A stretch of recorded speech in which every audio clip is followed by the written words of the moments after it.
Joining us now, Shervin Pishevar is the advisor to the exiled Crown Prince of Iran. Thank you so much for joining us this evening.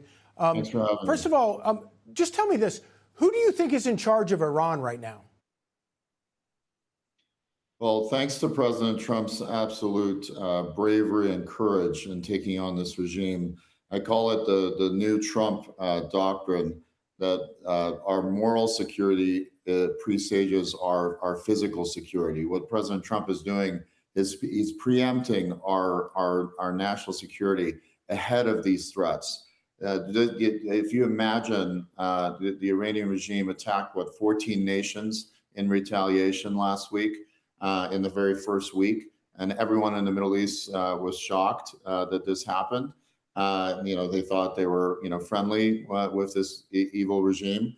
And now we're in a reality that, imagine if they had a nuclear bomb, they would have used it. They would have absolutely used it. So President Trump is getting ahead of all of this and ending this regime. And this is the first AI war of America. This is precision lethality. Step by step, they're decapitating this regime week by week. They've gone after the leadership. They've gone after the missile systems. They've gone after the Air Force. They've gone after the Navy. Now, I've got reports from inside of Iran that the Iranian people are, from the balconies, are reporting where the Basiji militias who killed the 43,000 Iranians back in 2 days in January, they're reporting the locations of the Basijis, and the drones are coming in and killing the Basiji militia in the streets. And the Iranian people are celebrating, and they're calling it popcorn. They're watching popcorn. That's incredible. That's the term that they're calling it. So that's on the ground, the psychology of the Iranian people. They're waiting. They're basically unarmed soldiers in this war, allies with the Americans and the Israelis in this pursuit of justice and liberation. Right. So I have to ask you about this report out of the New York Post claiming evidence, or at least reports given to the president, that the son of the Ayatollah is gay.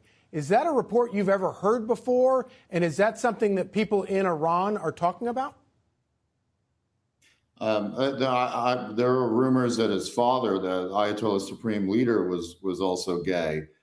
So it wouldn't surprise me that it runs in the family somehow. Look, there's no proof of life here of this president, of the supreme leader being alive. That he's put letters. There's no video. The rumors are he's either maimed or in a coma.